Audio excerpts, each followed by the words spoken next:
हमारी रियासत में छोटे छोटे गांव हैं जहां अभी भी मूलभूत सुविधाओं की कमी है। उनमें से एक है किश्तवाड़ का मुलचेतर सिगड़ी पंचायत। यहां के लोगों का कहना है कि इस गांव में फंड्स का गलत इस्तेमाल होता है। सेंटर की स्कीमें गरीबों तक नहीं पहुंचती। सर यहाँ तो बहुत दिक्कतें होती है। सर यहाँ तो रोड की कंडीशन भी खराब है और हॉस्पिटल भी नहीं है। यहाँ तो हॉस्पिटल के बगैर भी लोग दर बदर पे है।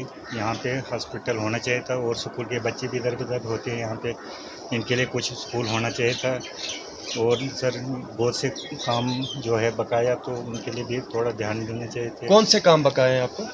सर जो कुछ भी पैसे शैसे जिन लोगों के बकाया है उनको नहीं पढ़ रहे हैं और वो पढ़ने चाहिए थे। कौन सा पैसा आपका? ब्लॉक का सर किसी को नहीं पढ़ता है, किसी को पढ़ते हैं, किसी को कुछ होता है, किसी को पूरे पैसे होते हैं, किसी को कुछ ही नहीं होता है। आपको अपना पैसा पूरा मिला है? सर उसमें से भी 1500 रुपये खा गए और फादर साहब के भी 3500 रुपये खाए। अच्छा। और सर वो पढ़े नहीं। आपके कितने पैसे खाए और फादर साहब के कितने पैसे खाए? उसके सर 3500 रुपये खाया है। वो किसने खाए होंगे? पता नहीं सर, वो क्या बता सकते हैं किसने खाए, क्या किया इन्होंने, तो उसका कुछ पता नहीं चलता है। जी सर, आपका नाम? देवराम। देवराम जी, क्या प्रॉब्लम्स है आपको? सबसे प्रॉब्लम यहाँ है, स्कूल की भी प्रॉब्लम है, सड़कों की, हॉस्पिटल की प्रॉब्लम है। उसके अलावा जो काम हम करते हैं उसमें एक ही ग्रुप होता है, उसमें पैसा किसी को ज़्यादा किसी को कम पड़ता है। किसी को पैसा ज़्यादा और किसी को कम मिलता है। अच्छा, तो आपने क्या काम किया था और किस काम में आपको पैसा कम मिला है? मैंने पकापात का काम किया था, तो हमारा किसी को 16,500 मिले, हमको 15,500 मिले। हमारी एक बहू है उसको 14,000 मिले, उसको भी वही काम था। अच्छा। हाँ। एक ही काम में आपकी बहू को 14,000 और आपको 12,000 रुपये मिले। हमको 15,500 और किसी को 16,500। किसी को 16,500 और किसी को मतलब उससे कम उससे ज़्यादा बराबर किसी को नहीं मिलता। बराबर नहीं मिलता है, किसी को ज़्यादा किसी को कम। तो आप क्या डिमांड करते हो? आप क्या चाहते हो? हम चाहते हैं ये पैसा बराबर होना चाहिए। जब ये काम बराबर है तो पैसा क्यों कम ज़्यादा है? मेरा नाम नरेश ठाकुर है। मैं मुलचेतर पंचायत से बिलोंग करता हूं। अगर बात करी जाए यहाँ के डेवलपमेंट की, ग्राउंड लेवल पे तो कुछ भी डेवलपमेंट नहीं है यहाँ पे। अगर बात करें, ऐसे तो बहुत सारी प्रॉब्लम्स है यहाँ पे, लेकिन अगर मेन प्रॉब्लम्स की बात करें, जो बड़ी बड़ी प्रॉब्लम्स है, जो भी सेंट्रल गवर्नमेंट की तरफ से जो भी यहाँ पे स्कीम्स जो भी दी गई थी, एग्जांपल ले लीजिए यहाँ के गैस की, जो फ्री में गैस यहाँ पे लोगों को दिए जाते थे, वो भी वहाँ किसी भी गरीब तक नहीं पहुँचे। अगर यहाँ की इन्वेस्टिगेशन की जाए, यहाँ पे तो करोड़ों का घोटाला हुआ है। जो जिसका गैस था उसके नाम पे है ही नहीं, किसी दूसरे को दे दिया गया है। तो अगर आप ग्राउंड लेवल पे देखेंगे तो बहुत ज़्यादा प्रॉब्लम्स है। अगर रोड कनेक्टिविटी की बात करी जाए, रोड इतना गंदा है, इतना ख़राब है कि कोई उसको पूछता नहीं है। अगर कोई डंगा निकल जाता है तो 5-6 महीने तक उस रोड को कोई पूछता ही नहीं है। गंदगी है और ठेकेदार भी मिले करी जाए ऐसे फार्मेलिटी पूरी करती है। जैसे एज ए रूल जो होता है उसमें कि कितना इंच बिछाना चाहिए उतना भी बिछाया नहीं जाए। यहाँ पे ब्लॉक की जितना पैसा ब्लॉक की तरफ से मिलना चाहिए वो यहाँ पे लोगों को नहीं मिल पा रहा है। ऐसे बोलते हैं कि जो कैरेज है, लोगों को कैरेज तो मिलना चाहिए कम से कम। उन लोगों को कोई भी कैरेज नहीं मिलता, उनको बेचारों को दिन लगाना पड़ता है, लेकिन वो पैसा भी पूरा नहीं होता। एक फरी अगर पत्थर लाया जाए कहीं से भी, वो तो यहाँ पे लगभग 3,500 तक पहुँचता है। और 25 मीटर से ऊपर उनको डंगा लगाने के लिए बोलते हैं कि हाँ भाई इतना डंगा आपको लगाना है। लेकिन एक गरीब वो पैसे कहाँ से लाएगा? वहाँ से तो 15 या 16 या 17,000 उसको पैसा मिलता है, और डंगा और पत्थर लाने में ही उसको 20 से 25,000 30,000 रुपया खर्च हो जाता है। एक गरीब आदमी कैसे क्या कर सकता है? उतना काम किया जाता है, उतना पैसा भी लोगों तक नहीं पहुँचता है। अगर आपको मेरी बात सही नहीं लगी, आप ग्राउंड लेवल पे देखिए, हर आदमी से पूछिए, हर गरीब से पूछिए, वो आपको अपनी आबिती बताएंगे। और बात करी जाए, जब यहाँ पे फ्लड आया था, जो लोगों को पैसा मिलना चाहिए था उन लोगों को भी पैसा नहीं मिला। लोगों को मिला जो खास किसी आदमी के क्लोज होंगे उन्हीं को मिला। एक गरीब आदमी को कुछ भी पैसा नहीं मिला। Thank you. करें यहाँ पे अभी तक किसी भी गरीब को सोलर नहीं मिला, और गिने चुने लोगों को ही सोलर मिला है।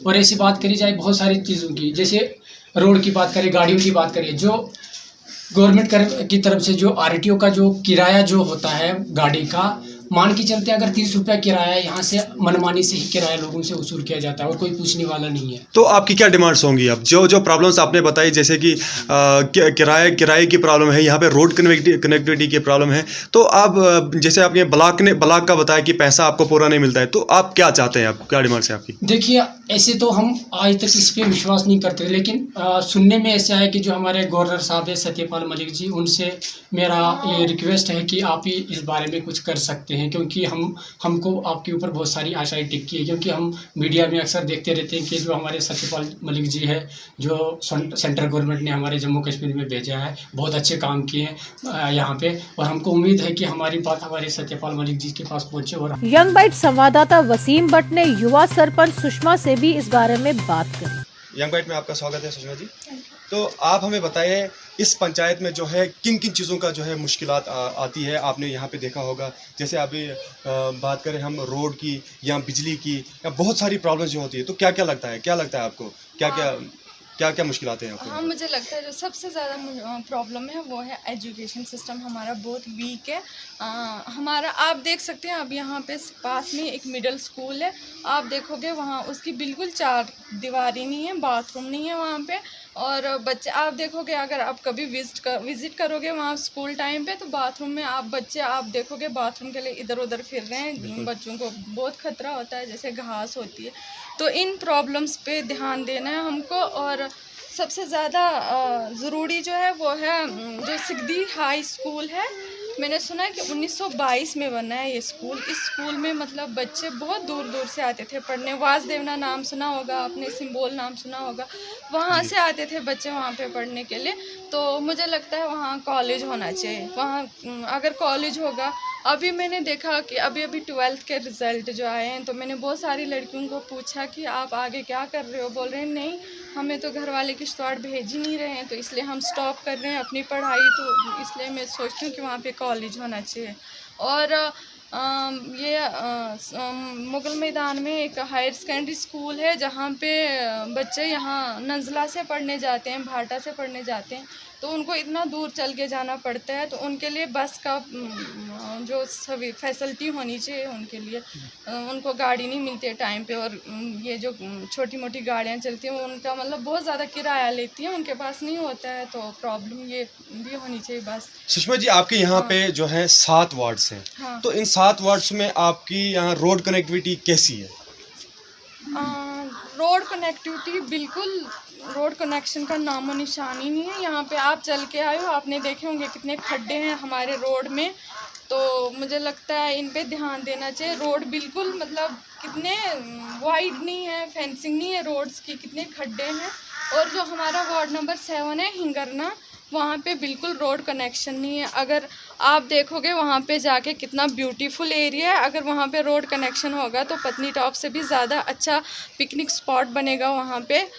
हिंगरना के साथ साथ एक और जगह है वानीना, वहाँ पे भी बहुत अच्छा है, और आप देखोगे वहाँ से कितना ब्यूटीफुल व्यू होता है, किश्तवाड़ नज़र आता है वहाँ से। अगर मुझे लगता है अगर वहाँ पे रोड कनेक्शन होगी तो वहाँ ये जो वार्ड नंबर 7 है ये सबसे खूबसूरत एरिया है, और वहाँ पे मतलब सबसे ज़्यादा बेरोज़गारी भी है और बहुत सारे गरीब लोग रहते हैं। आप बात करती हैं वार्ड नंबर 7 की। हाँ जी। हंगरना वार्ड नंबर 7 है, वहाँ पे रोड कनेक्टिविटी नहीं है। यहाँ से कितना टाइम लगता है वहाँ तक जाने में? कम से कम 3 घंटे तो लगते हैं शायद। 3 घंटे लगते हैं यहाँ से वहाँ तक जाने में। तो जब किसी भी टाइम इमरजेंसी तो पूछ के नहीं आती है, इमरजेंसी किसी भी टाइम जो आ सकती है, तो उस टाइम में क्या करते हैं वो जब इमरजेंसी आती है वहाँ के वार्ड नंबर 7 के? उनको बहुत ज़्यादा प्रॉब्लम आती है, उनको इतनी दूर से चल के आना पड़ता है नीचे, और यहाँ पे भी उनको बस नहीं मिलती है, इसलिए उनको बहुत प्रॉब्लम होती है वहाँ से नीचे आने में। सामान उनको उठा के लेना पड़ता है इतनी दूर, और कभी कोई बीमार हो जाता है तो नीचे पहुँचते पहुँचते उस बेचारे की हालत और भी ख़राब हो जाती है। इसलिए मुझे लगता है यहाँ पे एम्बुलेंस भी होनी चाहिए। एम्बुलेंस बिल्कुल फैसिलिटी नहीं है, हेल्थ प्रॉब्लम्स की तो कोई फैसिलिटी है ही नहीं। आप क्या डिमांड्स करती हैं? यहाँ पे जो PHCs वगैरह है यहाँ पे कहीं? PHCs डिस्पेंसरीज है यहाँ पे कहीं? नहीं है, डिस्पेंसरीज नहीं है, बिल्कुल भी नहीं है। तो क्या आप चाहती हैं? डिस्पेंसरी यहाँ पे होनी चाहिए? यहाँ डिस्पेंसरी होनी चाहिए, हॉस्पिटल होना चाहिए, और एम्बुलेंस होनी चाहिए। अच्छा सुषमा जी, मैं बात करता हूँ यहाँ पे ब्लॉक डिपार्टमेंट की। वैसे डिपार्टमेंट्स तो बहुत सारे हैं। अगर हम बात करें ब्लॉक डिपार्टमेंट की, यहाँ से कुछ जो कंप्लेंट्स आई है उनमें से बताया जाता है कि ये जो मेरे पास हार्ड कॉपीज़ वगैरह हैं इनमें से कुछ 55 लेक्स जो यहाँ निकले हैं। तो क्या लगता है आपको, ये जो 55 लेक्स निकले हैं इस पंचायत में, क्या ये जॉब कार्ड होल्डर्स जो हैं उन पे डिवाइड हुआ होगा? अभी मुझे इसकी कोई जानकारी नहीं है।